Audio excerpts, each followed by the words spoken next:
Guys, narating na rin natin yung pwesto ni Diwata. Hindi makita yung pangalan. Ito na tayo.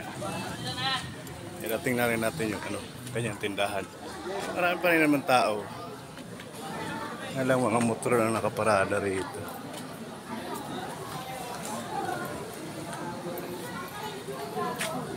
Pa rin tao talaga.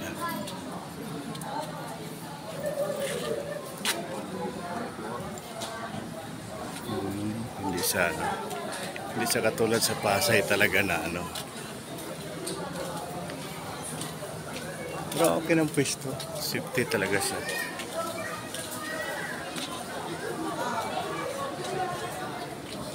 Parang tao. Papunta may chocolate pa, dark chocolate. Chocolate nga daw, chocolate.